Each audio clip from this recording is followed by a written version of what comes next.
What's up, everyone? We're back with the Sports Biz Report, Season 2, Episode 12. And this week we're starting off something new where we're highlighting different students in the sports management area who have had internships, and we just want to, learn more about their experiences, what they've gotten out of the internships, and then also what advice they can give to people who are trying to break into the business. So today, I'm joined by Scott Baum.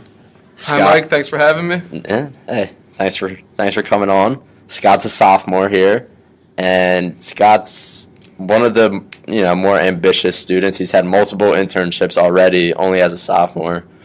And actually, I had the pleasure of working with him for the Philadelphia 76ers through the night sales program. So if you want to talk a little bit about what we did there, how you got that internship, and sort of, what you learned from it. Yeah, night sales was great. Last year they brought in a few of the ticket representative salesmen from the Sixers, and they interviewed a bunch of Drexel students along with Temple, St. Joe's, LaSalle.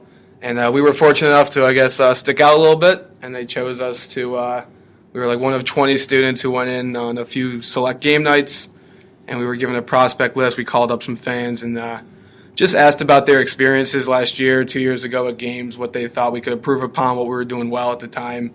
And then we tried to see if we could turn it and sell a 3-game pack. And it was definitely interesting. You learn a lot about sales, a lot about cold calling. The other thing I really gained from the experience was that I feel really comfortable talking to strangers, talking to fans now about the industry. I have no problem saying, what type of problem did you have? How do you think we could fix it?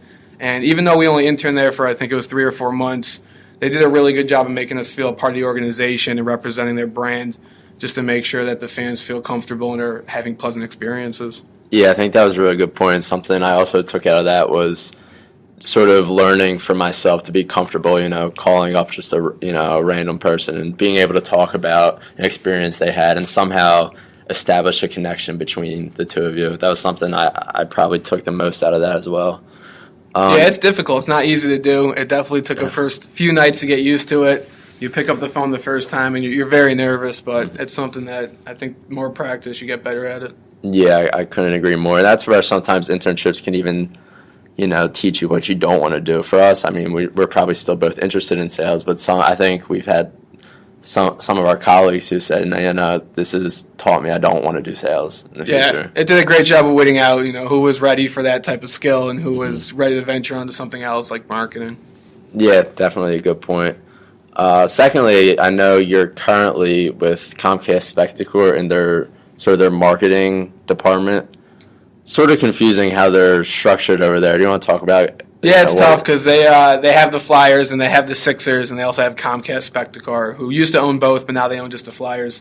Anyways, I work both game nights for the Flyers and Sixers, and kind of a similar role where I'm engaging a lot with fans, but at the same time I'm not responsible for selling any tickets or packages or merchandise. My job is to just ask them about their experience in a certain part of the arena, whether it be they have a few different clubs there called PJs, and they have the Cure Insurance Club.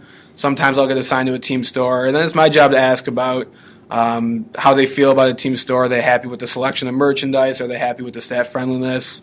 And again, a lot of similar skills where I'm just talking, making sure they're having a good experience, and if they're not, what can we do to improve upon that experience? Sometimes it's something I can handle on the spot, and other times it's something I have to take back to my supervisor at the end of the night and give them suggestions. So basically, though it's not sales, it's a lot of customer service, which really all comes back to sales. Yeah, definitely a similar experience. You start to learn that in this industry that, unless you're outgoing and comfortable talking to strangers, no matter what you're doing, you're probably going to have a tough time.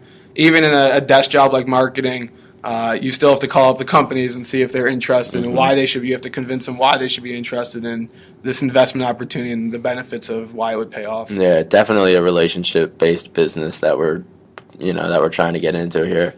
And, a couple of people who I've talked to have talked about how maybe their first internship had made them stand out while getting another internship or another job. Did you find that was the same case for you in this position? Yeah, it definitely helped. I mean, I didn't personally use anybody from the Sixers to get the position I'm at now, but at the same time, when I was talking to my supervisor last night about this, when she saw my resume, she knows I've already been in the building, I've already had sports experience, and a lot of those same qualities led to why I'm in the position I am now.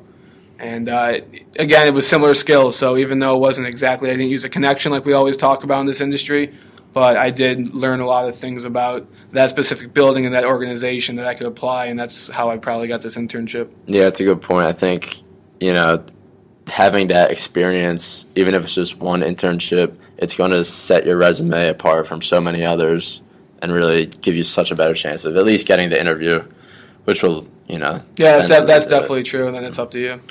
So before we end, I've talked to a couple people about this on here as well. Once you get those first couple internships, a lot of people say you should start to, pick the area where you want to go and sort of, start making your resume towards that as a career path. Do you find you've found that yet, or are you still looking? Yeah, that's a difficult question. I'm applying for another internship program right now, and I'm not quite sure what they want, so I kind of did the opposite of that and made my resume cover as many spectrums as possible. But certainly it could definitely help if, no matter what experience you have, if you alter the words to make it sound like you're going for sales, you're going for marketing, that could definitely help you. But it's tough because I think not all the time that's the case. Mm-hmm. So that's a really tough line, and you never really know what they're looking for. So sometimes you do want to say, this is what I'm focusing, but other times you want to say, I have all these experiences, and I've used a trait from each one that I've really tried to develop to make me into a better person, instead of saying, I'm really good at cold calling and I'm really good at talking to fans, so I'm good at sales. Yeah, I think that's a great point, because a major skill set a lot of people may lack is the ability to read people and read what they want. And if you can do that in an interview, in a job, really anywhere, this can be applied to anywhere in your life. If you can read people and know what they want, then that's the first step. Yeah, of course. Because if you can't do that, then you don't know where you're going. Yeah, in interviews, again, you don't know what they're looking for, but the faster you can pick it up, if it's only a 30-minute interview, but you kind of can tell within the first 10, 15 minutes, you have almost half the interview to kind of alter the rest of your answers and impress them instead of just giving your straight answers no matter how they come. Yeah, that's a great point. So last question before we end here. You've gotten the internship, so for underclassmen, what would be your advice? My advice is just really look over your resume as much as possible, and every word matters. You just gotta use a what's that thing called to change your words? Thesaurus. Yes, you gotta use a thesaurus. Yes, I haven't used it in a while because I've been in this internship for a few months now, but you gotta use that, and you could just take a small, simple word and change it into a bigger one that can really pop off the page, and one word can make a difference. And again, sometimes, as we talked about, you do have to tailor your resume. So make sure you give it a really good look over, and if you have to, tailor it to a specific thing to make sure that you get that specific position. Every interview, every internship I've applied for right now, I check my resume, and I'd probably change it for each one. I don't have one resume, and I like to change a line or two depending on what I'm going for. So my advice would probably just be make sure you give a lot of time into your resume. Yeah, it's a great point. A lot of people, they go and they put a resume together, but they don't really nitpick it because it can be tedious.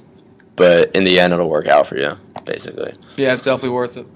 All right, so I want to thank Scott for joining us, our first highlighting of the sports intern on the podcast. Thank you. I feel honored to be here. Not a problem. So stay tuned for next week. We'll have another student here who's going to talk about his intern experiences, and enjoy.